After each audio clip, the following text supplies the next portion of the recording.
2NURFM News. For our sponsor, Tile Warehouse Warners Bay, the large floor tile specialists. It's 1 o'clock good afternoon. I'm Thandi Chindove with 2NURFM Hunter News. As we prepare to head to the polling booths tomorrow, it's been revealed the coalition has made more than $1 billion worth of election promises for the Hunter, near double the $550 million committed by Labour. But most of the Baird government's promises are dependent on the leasing of the poles and wires. Nevertheless, Liberal candidate for Newcastle, Karen Howard, says feedback at pre-polling stations has been positive. People have been very, very positive at pre-poll. They're quite sick of the scaremongering and the negative campaign that they're confronted with, and they just want to see our city go forward. However, Shadow Minister for the Hunter, Sonia Hornery, says their funding is too dependent on the sale of New South Wales telecommunications. Their funding figures are all contingent upon whether they get through the upper house an opportunity to sell poles and wires, and there's no guarantee that that will occur. The recent release of the quarterly performance information for New South Wales has caused concern for Novocastrians and public transport commuters.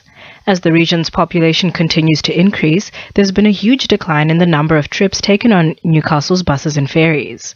Greens New South Wales MP and transport spokesperson Dr. Marine Faruqi says the figures are deeply concerning. Now we know that patronage numbers have plummeted from 2013 to 2014, with 88,000 fewer trips taken on buses and ferries. It's quite clear that we need to improve the public transport system in Newcastle, and this means that we must retain the heavy rail line right into the heart of Newcastle.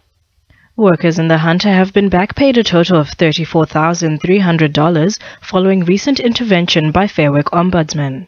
Over $28,000 of back pay went to 3 service technicians at a Western business after their employer failed to pay their full redundancy entitlements.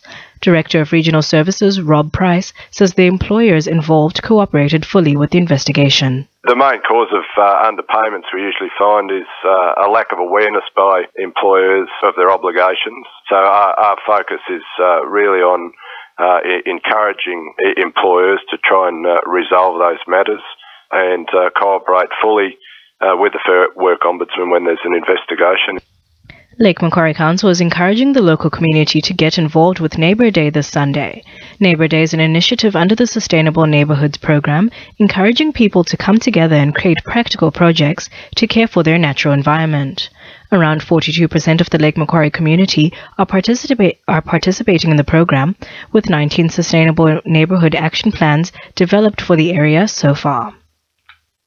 A group of Novocastrians is undertaking a peaceful walk this evening to show their support for the Baird government's rejuvenation plans. The walk for revitalisation is scheduled for 5 p.m, where participants will start from Honeysuckle Hotel to Derby Street in what they've called a show of solidarity for the silent majority who want to see the plans come to fruition.